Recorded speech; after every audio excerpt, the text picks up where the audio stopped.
Saudara-saudari, selamat hari Minggu, selamat jumpa pada hari Minggu biasa keempat tahun B. Dengan kuasa dan wibawa, Yesus mewartakan sabda Allah. Saudara-saudariku, ketika Allah berbicara kepada orang-orang Israel, mereka takut dan gentar.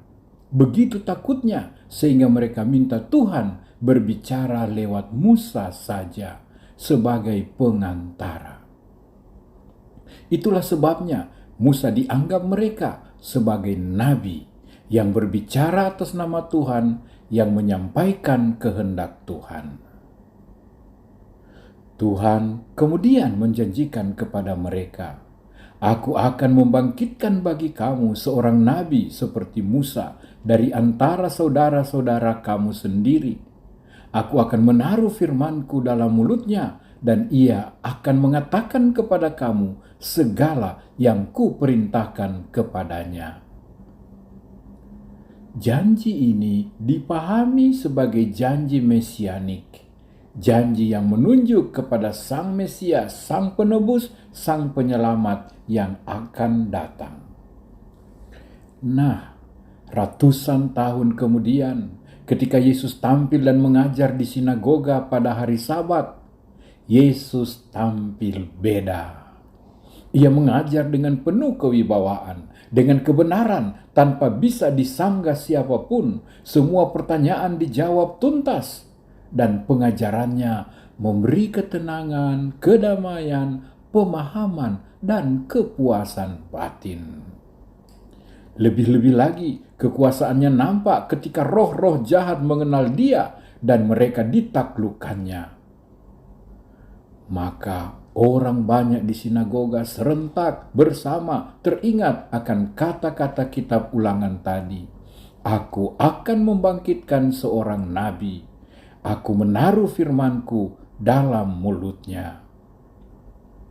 Sabda Tuhan selain benar, hidup, mengajar, menuntun, juga mengoreksi, memperbaiki yang salah, penuh kuasa dan daya, kini menjadi nampak begitu jelas dalam diri Yesus sendiri ketika dia menyampaikan sang firman, menyampaikan sabda Tuhan. Sangat terasa, full, memuncak dalam dirinya. Orang-orang merasa bahagia. Sebaliknya, si jahat, si iblis tunduk, takluk, dan pergi tak mampu berada di hadapannya. Pernah dalam sebuah studi bersama antara imam-imam, ahli-ahli Taurat, dan pemuka-pemuka agama Yahudi dan Katolik, mereka membahas tentang ayat ini. Yesus mengajar sebagai orang yang berkuasa, tidak seperti ahli-ahli Taurat. Mereka ingin mendalami atas cara apakah Yesus mengajar sehingga begitu berbeda dari para ahli-ahli Taurat. Apa saja yang membuat Yesus bisa dialami oleh orang-orang lain sebagai berbeda, sebagai orang yang mampu mengajar, orang yang mengajar dengan kekuasaan dan kebenaran yang berbeda sekali dari ahli-ahli Taurat. Apanya yang khas? Apanya yang unik yang membedakan Yesus dari pengajar-pengajar lainnya? Saudara-saudari, jawaban menarik justru datang dari seorang imam Yahudi. Katanya, Yesus mengajar dengan berkuasa, artinya ajarannya otentik, asli, benar, sempurna. Ia tidak perlu mengutip pandangan si Yohanes, si Prabowus, atau si Ganjarius. Dia berbicara dari dirinya, atas nama dirinya, dan suara Tuhan. Yesus sungguh nabi. Dia berbicara atas nama Tuhan. Dia sungguh diurapi. Dan ketahuilah, Yesus adalah Allah. Maka sabdanya adalah sabda Allah. Maka dialah sabda itu.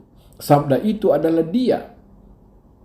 Setiap dia bersabda, Allah hadir. Dan dialah Allah. Dialah sabda itu. Semua orang manggut-manggut setuju. Tapi saudara-saudari, masih ada satu pertanyaan buat kita. Apakah Yesus yang bersabda itu?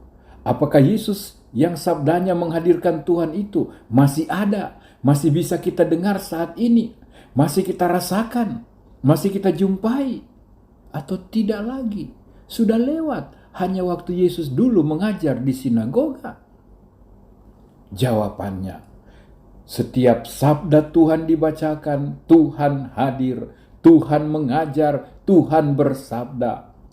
Yesus dengan segala kuasa dan kebenarannya hadir ketika sabdanya dibacakan. Dia hadir, dia ada, penuh daya dan kuasa. Nah, apakah kita mampu menanggapinya? Apakah kita mampu dengan fokus mengalaminya?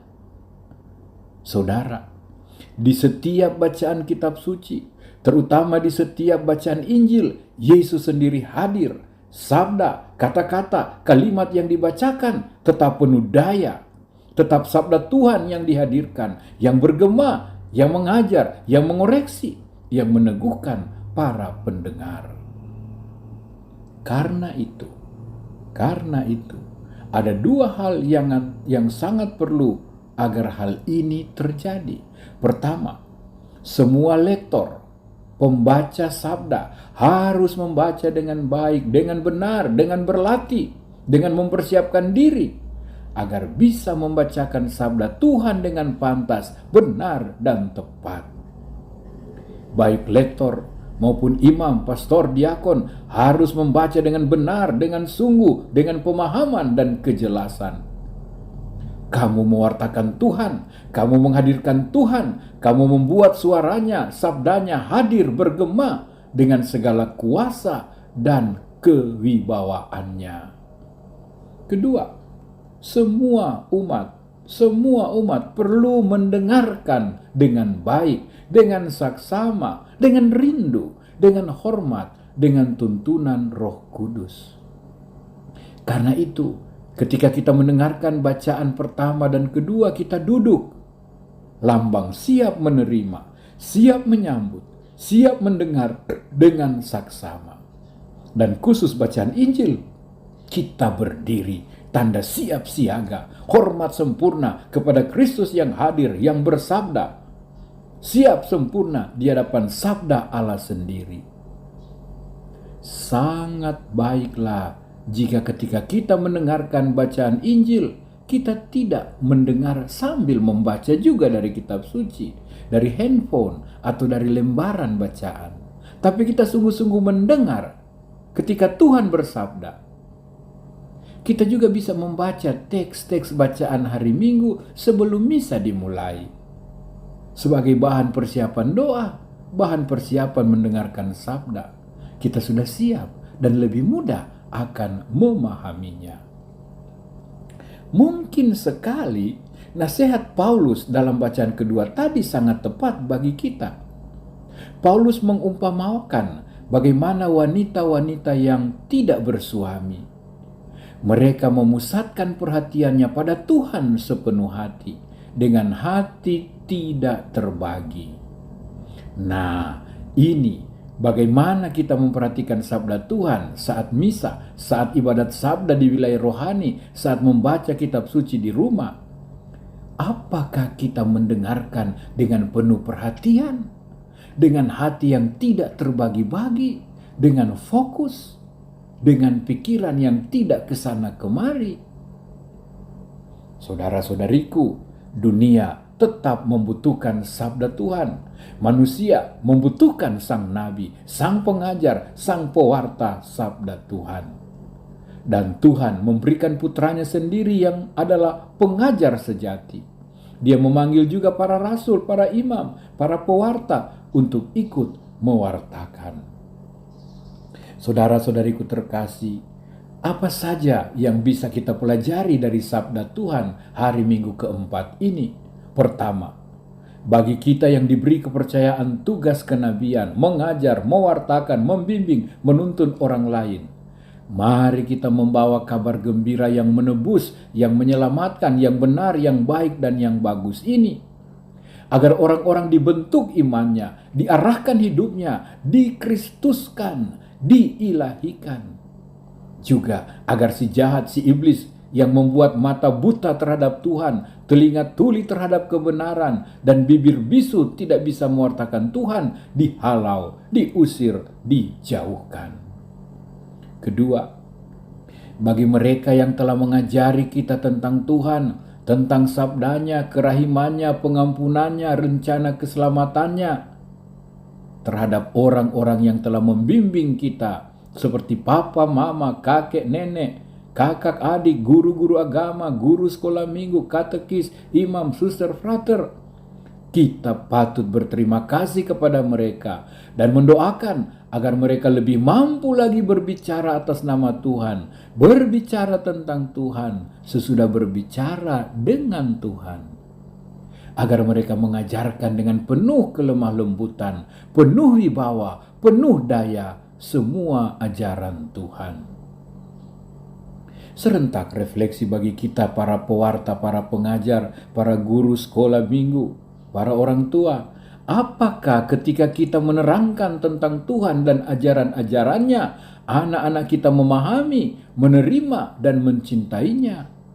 Apakah kita cukup mempersiapkan diri untuk mengajar mereka dengan baik, benar, dan pantas? Dan apakah anak-anak, murid-murid kita juga berkata, sungguh dia mengajar dengan penuh kuasa?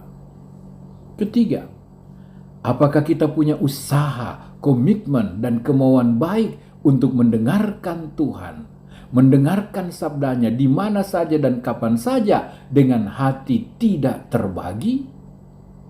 Usaha-usaha apa yang saya harus ambil agar sabda Tuhan tidak sia-sia diwartakan, sia-sia tidak ditangkap hanya karena kelengahan aku? Sabda Tuhan penuh kuasa, penuh wibawa bagi setiap orang yang mendengarnya dengan hati tak terbagi. Kisah nyata. Agustinus sadar hidupnya terbagi-bagi dan dia ingin hidup suci, tapi hawa nafsunya membelenggu dia. Ia meraung dalam doa dan air mata, Tuhan, berapa lama lagi? Berapa lama lagi aku bisa bertobat? Besok, selalu besok, tapi tak kunjung terrealisir. Mengapa tidak sekarang saja aku bertobat? Air mata membanjir, ia meratap, merindu, sesak oleh dosa dan salahnya sendiri. Tiba-tiba terdengar suara seorang anak memecah kesepian, tole et lege, artinya ambil dan bacalah. Agustinus kaget, tapi percaya, dan dia mengambil kitab suci. Tole et lege, ambil dan bacalah. Ia membukanya sembarangan, dan matanya tertuju pada Roma 13 ayat 13. Marilah kita hidup sopan, seperti pada siang hari, jangan dalam pesta pora dan kemabukan, jangan dalam percabulan dan hawa nafsu, jangan dalam perselisihan dan iri hati. Kenakanlah Tuhan Yesus Kristus sebagai perlengkapan senjata terang, dan janganlah merawat tubuhmu untuk memuaskan keinginannya. Saudara, kalimat ini menobatkan Agustinus. Kata-kata kitab suci, sabda Tuhan yang penuh daya ini menobatkan dia menjadi imam, menjadi uskup, menjadi Santo Agustinus. Tole et lege, sabda Tuhan penuh daya, penuh kuasa. Saudara, mari kita memperhatikan cara mendengar kita dan cara membaca kita akan sabda Tuhan, kitab suci. Ada sejuta mujizat dan kebenaran menantimu di sana. Amin.